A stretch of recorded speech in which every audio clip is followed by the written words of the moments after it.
There was this one time when a man went out hunting. He put a basket on his back and he took his bow and his arrows and he went out into the woods to go hunting. But as he was walking down the path, suddenly from above him he heard, na, na, na, na, na, na, na.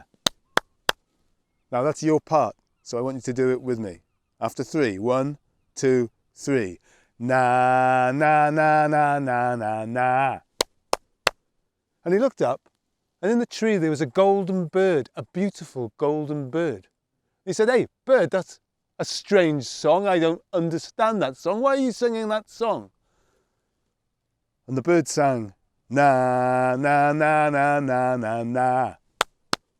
And the man said, "Listen, bird, if you sing that song one more time, I'm going to shoot you. I don't like that song."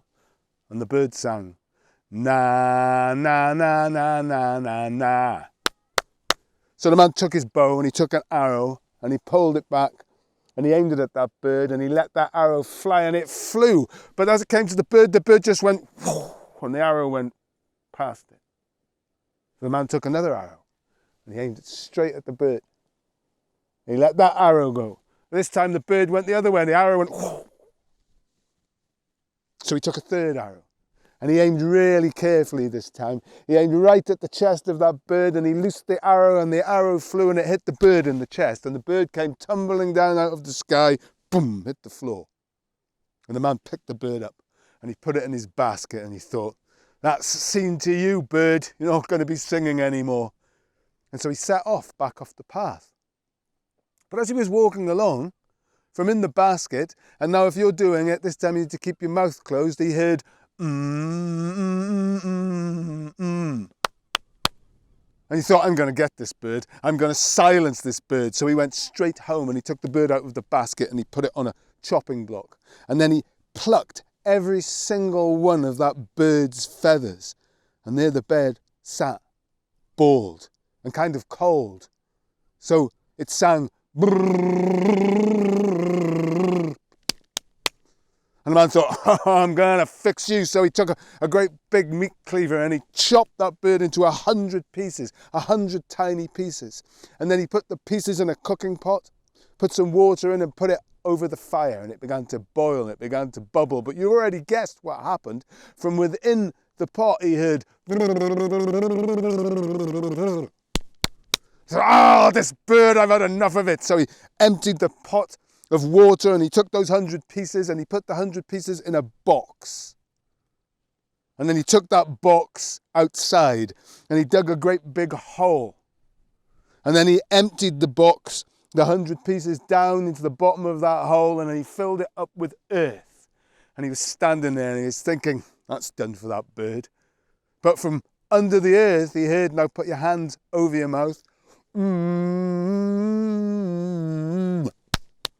He thought, "Oh, I've had it with this bird." So he dug it up. He took those 100 pieces out. He put them back in that box. He tied that box up with lots and lots of string. He took it down to the river and he threw it into the river. And for a moment it floated. But then it sank. And it sank down, down, down. And there was silence. And he thought, "Finally, I've shut that bird up for good." Well, a week or two passed, and it so happened that down by the river, a little boy and girl were playing. And as they were playing, they looked out and they saw something half sunk in the water of the river. So they splashed into the river and they pulled it out. It was a box tied up with string. So they untied it and they opened it, and out flew 100 golden birds. And as they flew out, they sang, "Na, na, na, na, na, na, na." Well, another few weeks passed. And that same man, at the beginning of the story, he was out hunting again. He was walking down the path in the woods when suddenly from above him he heard, "Na, na, na, na, na, na, na." And he looked up to see there were 100 golden birds sitting in the trees. And he thought to himself, "I think I know who you are now. You must be the freedom bird. You must be the freedom bird, because freedom cannot be killed. Freedom cannot be buried. Freedom cannot be kept down. And just like freedom, you have grown You have risen. You have multiplied. And so he carried on walking down the path and vowed to himself that he would never, ever hunt the freedom bird again. And as he walked along from up in the trees, he heard those 100 golden voices singing, na, na, na, na, na, na, na.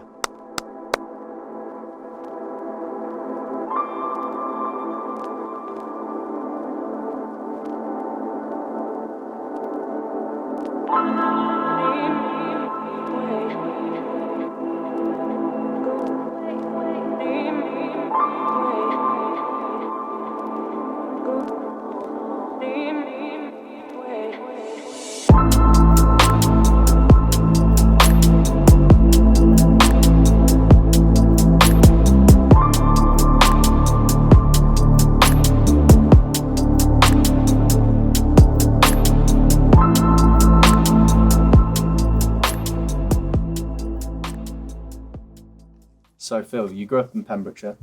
Tell me some of the ways that influenced you, what it was like. Yeah, I grew up first off in Pembroke Dock. I lived there till I was 7 with a long-term foster mother, Auntie Barbara. And then we moved to St Florence. And I remember it was as though we'd moved from black and white to colour. In my memory, those early years, Pembroke Dock was black and white. And suddenly I found myself out in the countryside and it was full Technicolor.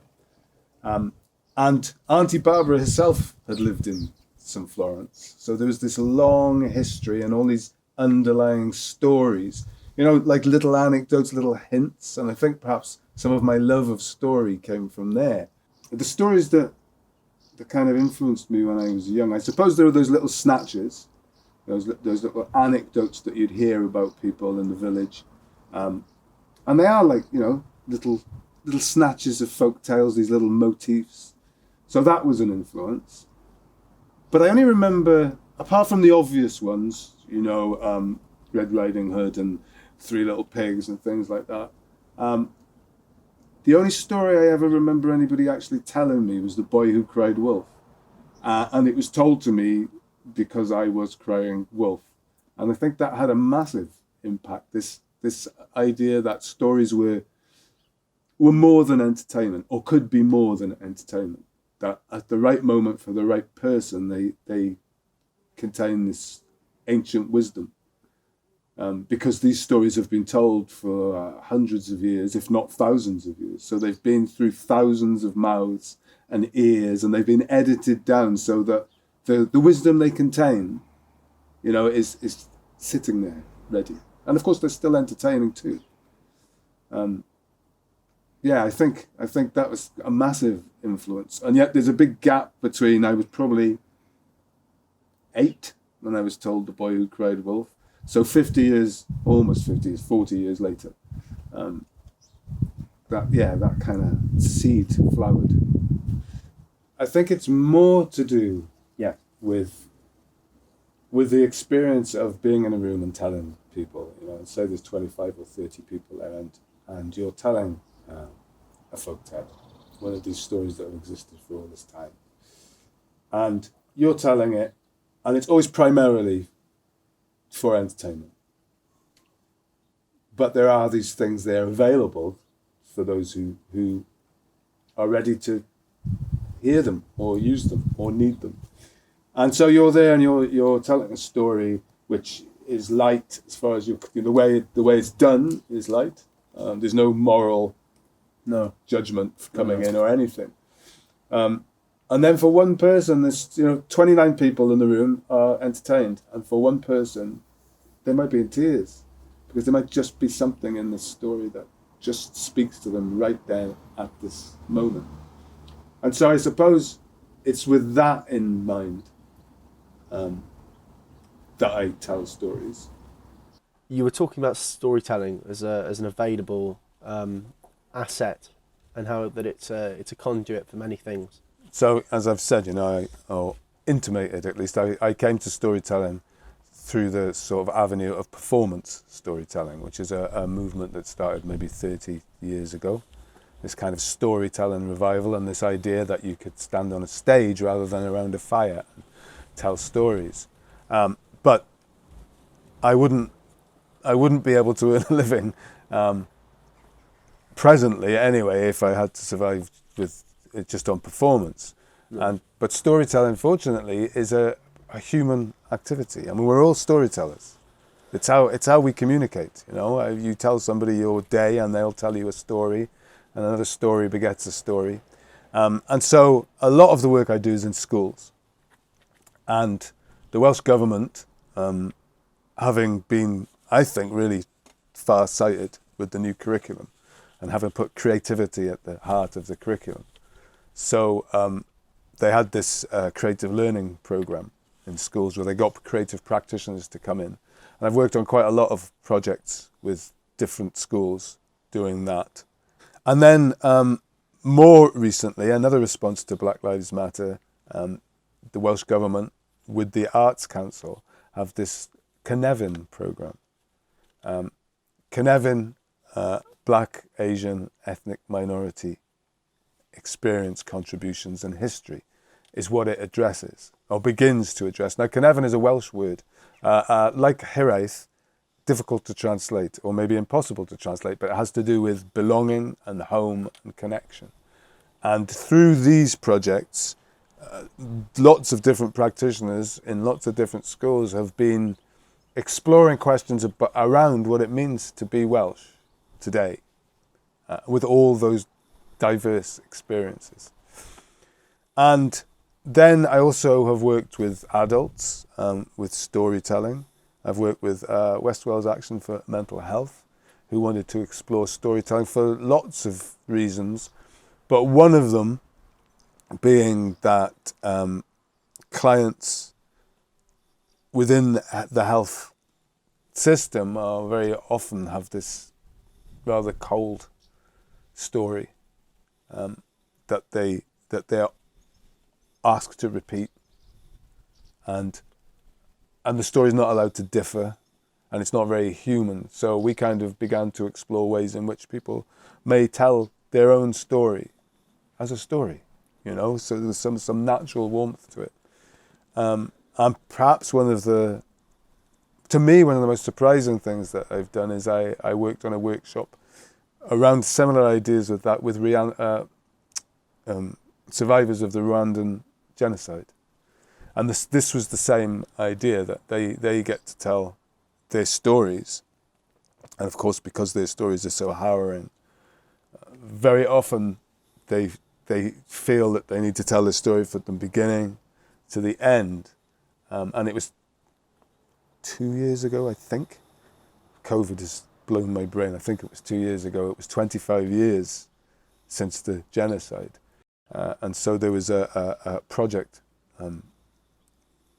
in London working with people, sharing their stories, and they wanted to go out to a larger audience, and they wanted to engage in a different way. So we used folktale first, and the techniques of being able to tell a story and feeling how that is, and then they just began to kind of look at, could they use some of the techniques, or even a moment in their own story, where they storied their story, if that makes sense. So you touched on COVID, and in regards to your creative practice, how has it affected your stories? I guess, like a lot of people, you know, everything went online. I don't think I'd even heard of Zoom a year ago in March, and everything immediately kind of went to Zoom. And storytellers all over the place have been trying to play with this new format and kind of find out what you can do with it. And actually it was fantastic. As I say, a lot of my work went onto Zoom, and I was able to still facilitate workshops. I was still able to do little performances in storytelling clubs actually that I would never have gone to, because you don't have to physically go there. And that's the same for seeing storytellers. I've seen storytellers from all around the world, which has been marvellous. But there is something missing when you tell a story on Zoom or any of those formats. Usually at the end of the story there are people in the room with you. As you're telling the story, you're feeling those people. I don't know whether you call that vibration or what you call it, but you're having all this feedback all the time, and that's changing the story. When people are in those little boxes, personally, I can't see them unless I put my glasses on and I'm really close. Or I have to take my glasses off and I still can't see them. And so that's the thing that's missing. And I think for a long time, that was okay. That's how it was. But now having had little tastes of being back with people in the room or the garden or the festival, it's just really underscored how important that actual human contact is.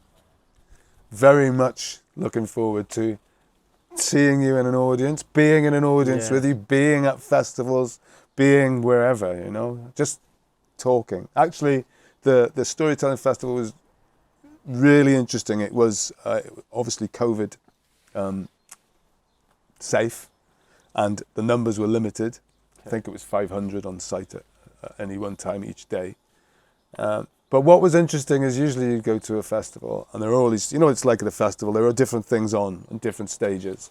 So you see people, but you're usually rushing off to see something else, and you've just left this place, you've got to get across to catch the next thing. But I think, certainly for me at the festival, there was a lot of, that was the intention, but then we'd just see someone and we hadn't been with people for so long. So you just have a chat. Just have a cup of coffee and a chat, and that other thing. So the storytelling actually became less important, but linked back to that sharing of stories. COVID has definitely been a reminder of what really matters. And I think, early on, when we could all hear the birds singing and there wasn't any traffic, and I think, I certainly entertained hopes that maybe this was going to change the world in more profound ways, that people wouldn't go back to the way they behaved before, but or the things they enjoyed doing before. And maybe that hasn't been the case, but there are other things. I think there have been those cases. Definitely. People valuing being together, in each other's company. It's really important. Whatever we're doing, whether it's listening to music or stories or watching a sport, that's what brings us together. But being together is the most important element.